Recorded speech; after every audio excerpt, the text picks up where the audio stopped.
All information in this program is known to be accurate at the time of recording. Any commentary by the host is for discussion purposes only. Anyone labeled a person of interest by the host or family has not been charged with a crime. All suspects charged with crimes related or unrelated to a case covered are innocent until proven guilty in a court of law. Opinions and views expressed by the host do not represent views of the families or sponsors of this program. In the U.S., there are over 600,000 missing person cases reported each year. Many go unnoticed by the general public and are not covered by the media or investigated by law enforcement. Here is just one of these stories. From Grimm Media, I'm your host, Steve Stone, and this is the Grimm Truth Podcast.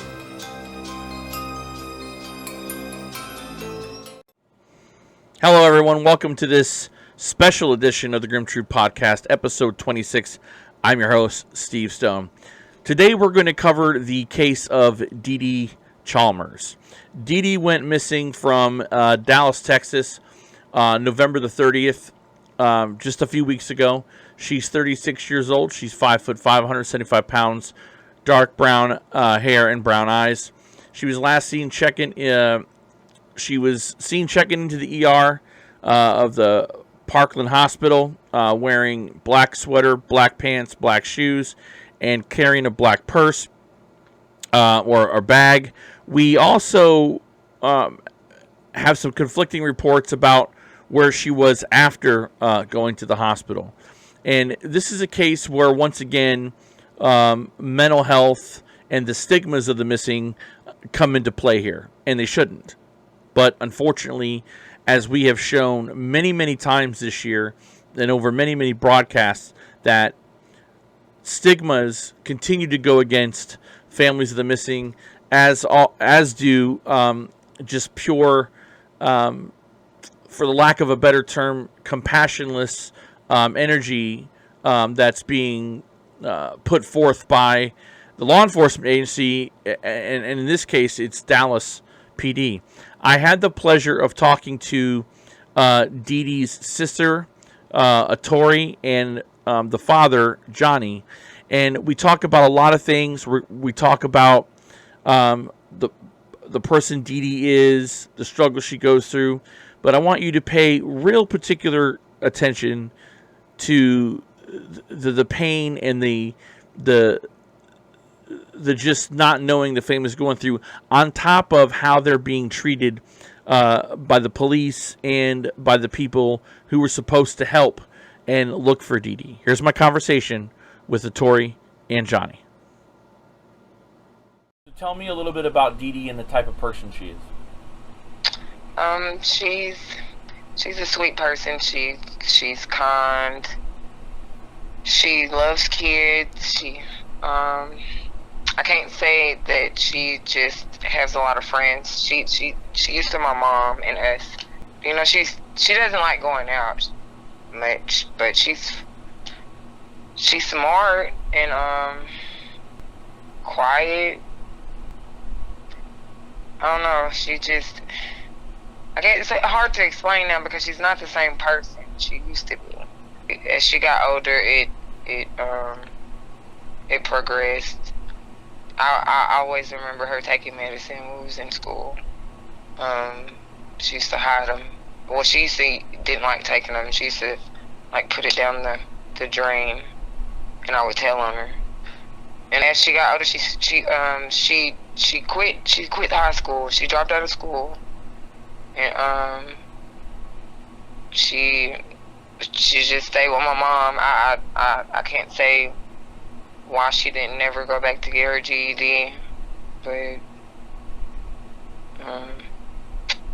basically she just helped. She just stayed with my mom. My mom took care of her, and she helped raise my kids. She helped raise my older sister kids. She's just not. Now it's gotten to the point where her illness now, it affected the way she, reacted with us. Also, it kind of put a strain, yes, on the whole family, actually. Was there before your father took her to the hospital? Were there anything? Was there any kind of a trigger point for her? That Well, I'm thinking it's probably the holidays because she used to stay down here. My mom passed away last year in September, oh, I'm sorry. and that was pretty hard, and that was pretty hard on all of us. And Dee Dee found her, and Dee Dee ran away after that for it was like months. I didn't even know what my sister was, and she checked herself into this compassion house, and I got her a phone. I don't know what happened to her phone, to keep up with her and stuff. She was fine. So I'm assuming the holidays or maybe my mom's birthday, which is this coming Saturday, probably. I don't know. A person with mental illness is and can be the most vulnerable at the most weakest times that they're having. Dee Dee, from talking with her family, she was different from when she was younger, especially in schizophrenia. It presents itself, in the early 20s, and the whole change happens. And so you're not the same person you were when you were a teenager or younger. Furthermore, having a trigger like finding your parent dead, that could just send you over the falls. And it appears that Dee Dee has enough foundation within herself that she did leave. She went off. Nobody knew she went, but she checked herself in, and she was checking in with people. That's what's not happening presently. At the time of this video, this recording, we have 9 days left till Christmas. It's the 16th of December, and it's the silly season. It's this time of the year where loved ones who have passed on, or who are missing are missed, and we think about that, and I can attest to that. So, Dee Dee's probably going through all these different emotions and all these different things, and we become more vulnerable. People with mental illness become more vulnerable. As we dive deeper into Dee Dee's case, and we speak with Tori and her father Johnny, we're going to go in through the timeline, and we're going to discuss the lack of interest and the lack of empathy, not only from the hospital where Dee Dee was, but from the Dallas Police Department as well. Take a listen. When Dee Dee had to go to the hospital right after Thanksgiving or whatever it was, did your dad drove her, right? Yes, sir. Did your dad walk her in? How did that go? He walked her in. He and checked her in, and he talked to. He can tell you. He talked to a nurse there, and he begged her not to let Dee Dee. To call him before they release Dee Dee, and they know Dee Dee. She's been there several times. The caseworker said that, and my dad. She didn't say it to me. Won't nobody talk to me. She said that Dee Dee, they released Dee Dee with a all-day bus pass for a dark train. Yeah. And they asked her, and they also said that Dee Dee said not to call my dad and not to call Dr. Janet. But she had a friend named Jonathan that stay down there, and that's a lie because I know her, and I don't even know Jonathan, and that's probably she has people in her head, like a couple of personalities. She'll tell you, she'll have a whole conversation with you about these men, like her husband in her head, in this mansion. These are people that don't exist. Jonathan does not exist, and had she did her job properly, she would know that. Hi, Mr. Chalmers. My name is Steve Stone. When did you drop Dee Dee off at the hospital? On November the 29th. November the 29th, okay. And I was talking with your daughter here, and you had an understanding with them, or you thought you did, that whenever Dee Dee was to be released, that they were to contact you? Yes. Me or the boarding home that she was living in. And did they in fact contact you at all when she was released? No. Not at all. And do you know? And this is what I was trying to ask your daughter too. Do you even know how long she stayed? Was it a day, 2 days? Do you even know? It wasn't quite 24 hours. They let her out around 2 o'clock that afternoon on the 30th.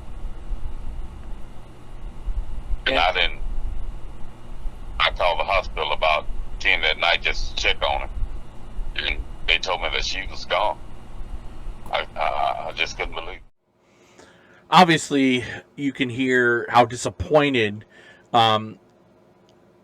Chalmers is that the hospital just didn't do their job in this case. It kind of reminds me of a story we did in episode 13 of Taekwon Smith Sims, who was taken to his hospital by his mother. The difference in the case for Taekwon and for Dee Dee is he physically left the hospital while they were watching him, and he was allowed to leave. And unfortunately, in this case, the father had an understanding that they were going to call him and let him know that they were releasing her. I'm not familiar with the ins and outs of the laws there in Texas, but and all that in the HIPAA law. But he brought her in. They knew Dee Dee. They were familiar with her. She'd been there before, and this is one of those things where what was agreed upon didn't get done. They give Dee Dee a bus pass to roam freely around Texas, which, that's she is an adult. We all understand that. Let's throw out the arguments and the naysayers that go, well, she's adult, she can go, and she's free to do whatever she wants. Yes, we can all agree on that. However, what is being misunderstood and what isn't understood, or at least sympathized with by the police department and the Parkland Hospital, is that Dee Dee obviously was having an issue. She might not have been on the proper medication, and giving someone a bus pass to wander around downtown Dallas in a vulnerable state is just kind of irresponsible and negligent. And those are my words, not the word. Those are my words. The upsetting thing, and we're going to hear about this here too, is that the hospital just is kind of like, hey, oh well. They're very nonchalant and cavalier about it, and both Dee Dee's father and sister, they just want answers. They want accountability, but they also want to know why. And furthermore, videotape is a great tool. There's cameras everywhere nowadays. Looking at the camera footage, see what state of mind she was in when she left the hospital, the state of mind that she was, in, the direction of travel she went. All this stuff is useful, and it's not being utilized. And I think that's where the disconnect is, as well as law enforcement. As we continue with our interview with Mr. Chalmers, he explains what happens next. She calls me. Well, before I talked to the hospital, I got a call from her, and she said, "Daddy," and the phone went dead. So I'm thinking she was at the hospital during this time. It was about 9:40. She calls me and said, "Daddy," and the phone went dead, and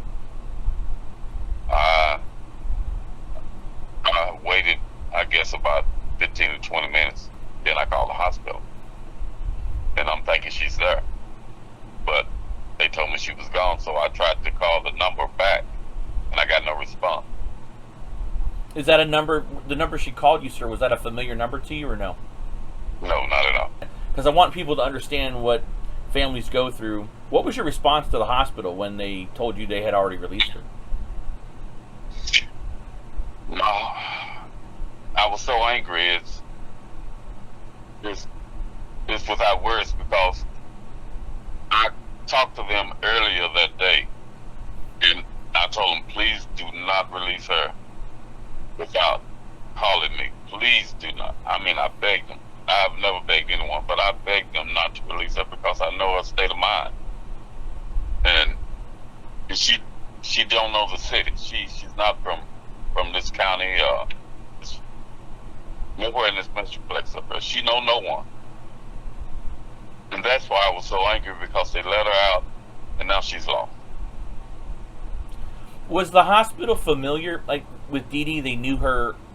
Were they familiar with her her background and her mental illness? So they knew what was wrong with her, so they would know that, you know, hey, if she's not medicated properly or she's not stabilized, that, you know, she could wander off. So did they know? Yes, they know. She's been there that I know of 3 times. So I know they know her. They got her in their system. So it wasn't no excuse. So when you find out Dee Dee is released, and she was released 2 p.m. on the 30th, and you find out at 10 p.m., what was your next step after that? The number that I called me back and said that she got on a train. And that number that called you back, was it a business, payphone? No, it was a person. He wouldn't give his name or anything. Did this person say what time she got on a train? It was about 1:40. In the morning? In the morning or afternoon? In the morning. So to unpack what Mr. Chalmers is discussing is the way he found out that Dee Dee was not at the hospital. He gets a phone call, and it's Dee Dee. He recognizes her voice.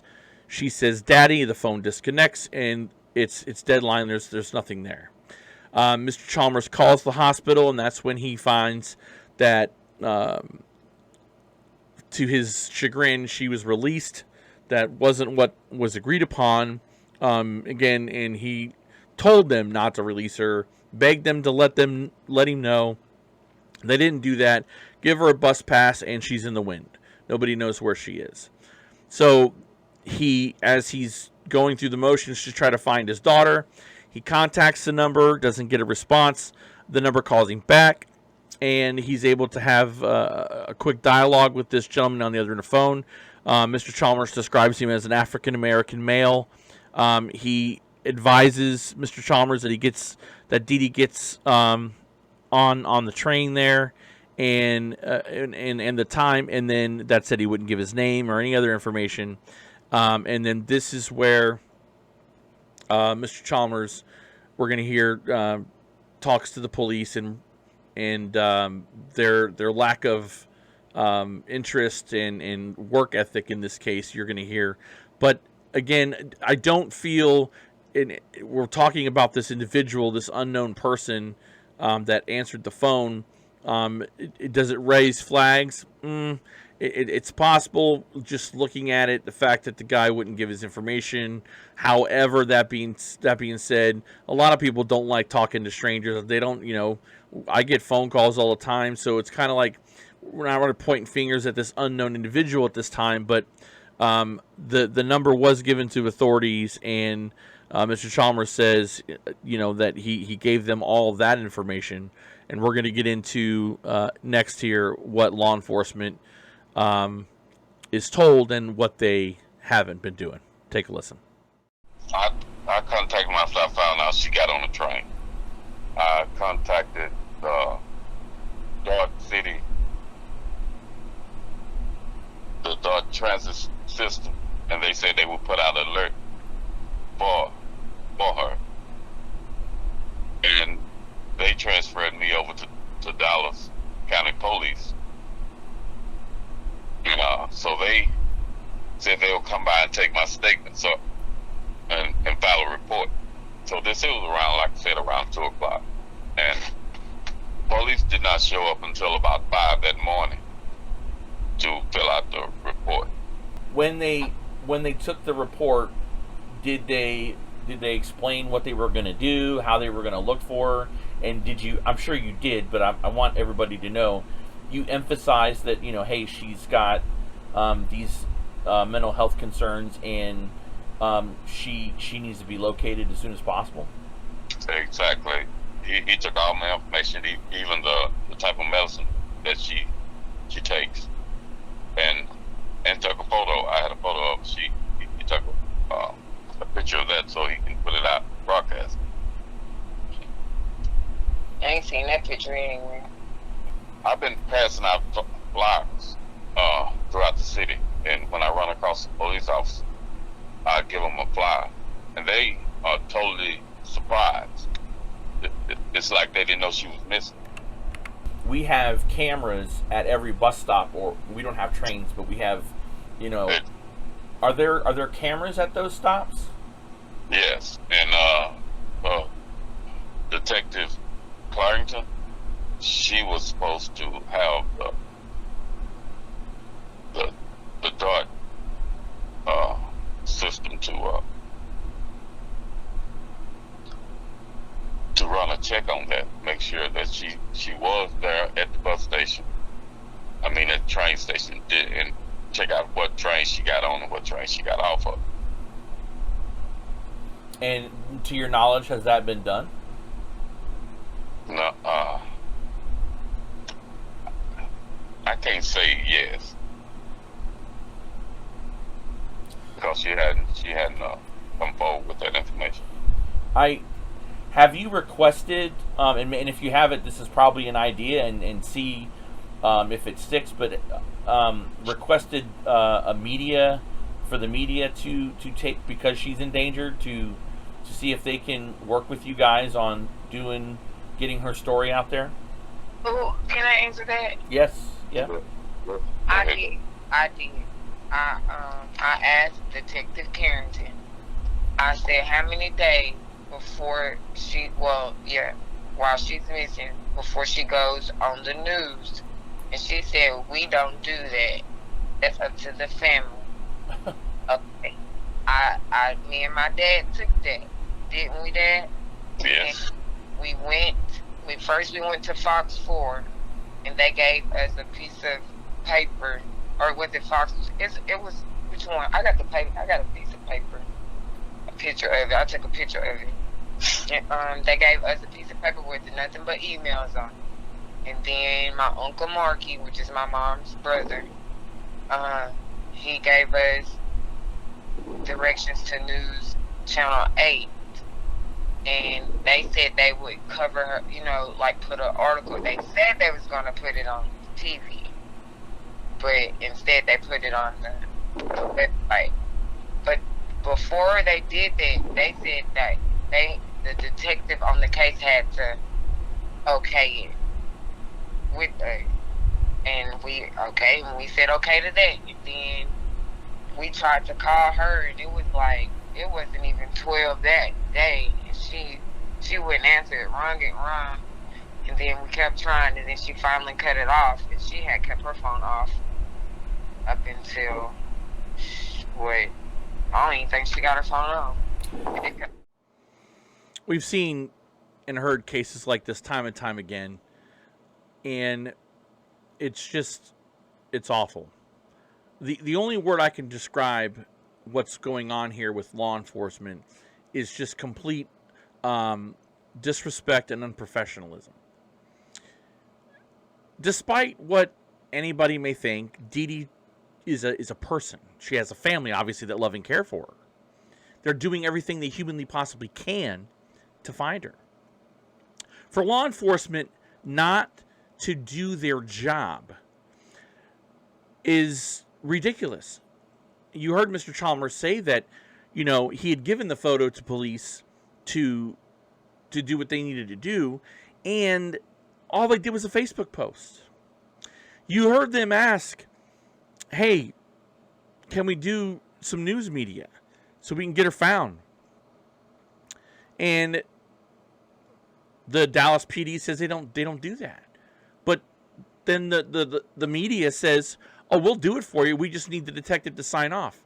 Is it that? Why won't the detective sign off? All she's got to do is say, yes, let's do this. Why won't you do your job? Does she not matter? Does Dee Dee not matter? I think she does. Everybody that goes missing matters. Doesn't care if you're Jew, Gentile, Muslim. Doesn't matter what color you are, where you come from. You matter. The grim truth about the case of Dee Dee Chalmers is the lack of empathy, sympathy from the police department, and zero accountability or effort to try to look for her. As we were doing this and interviewing, I called numerous times and got voicemail after voicemail after voicemail. A Tory, voicemail.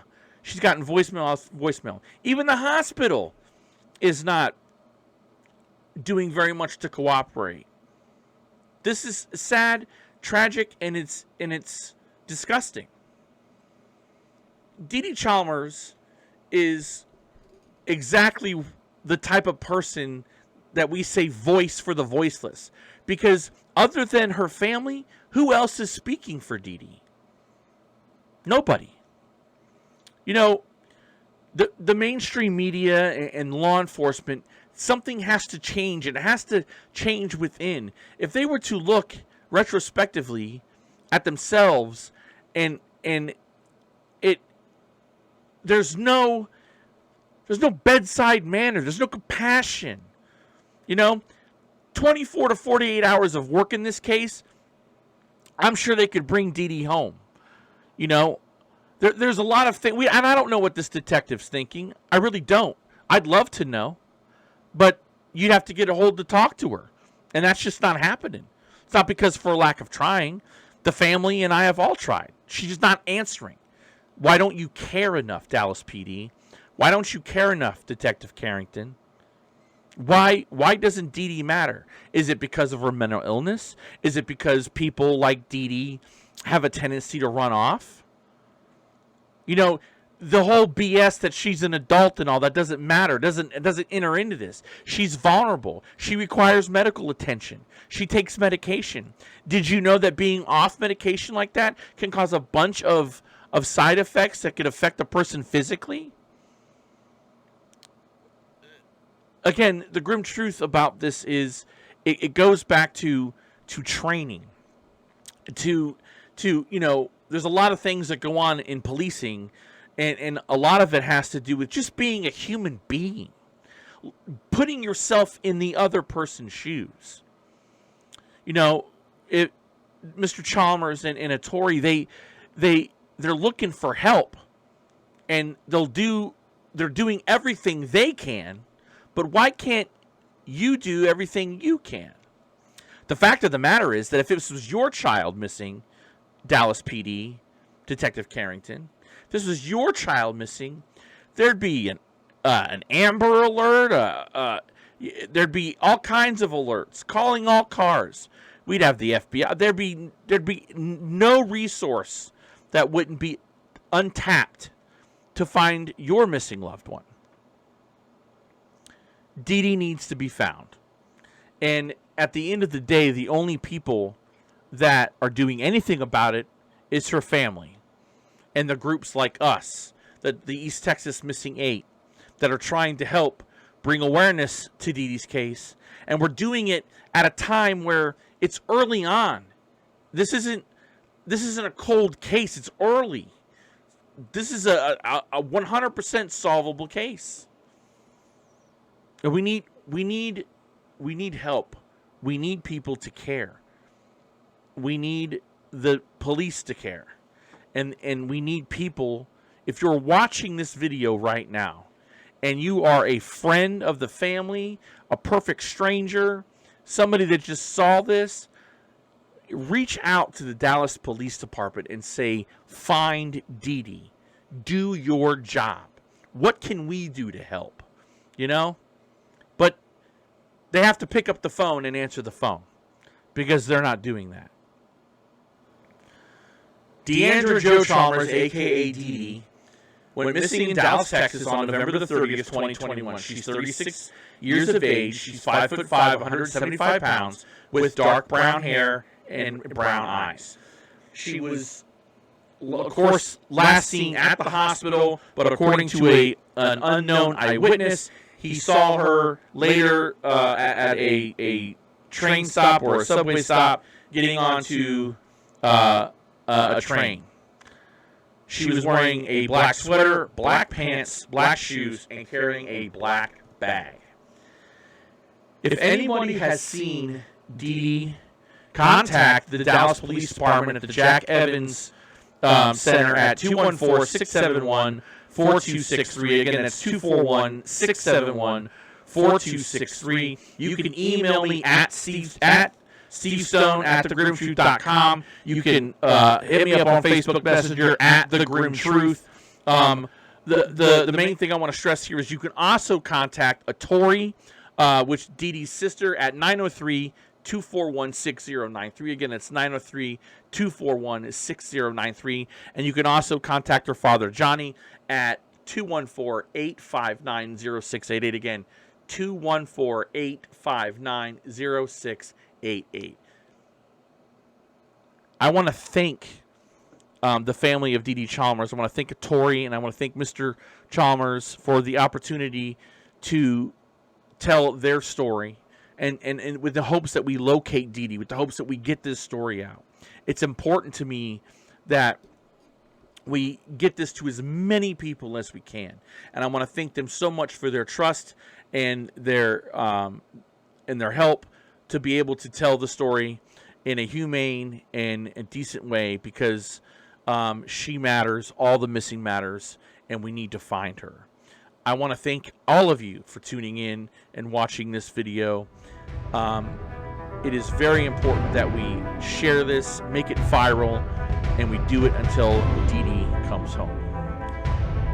I'm your host, Steve Stone, and this has been the Grimm Truth Podcast.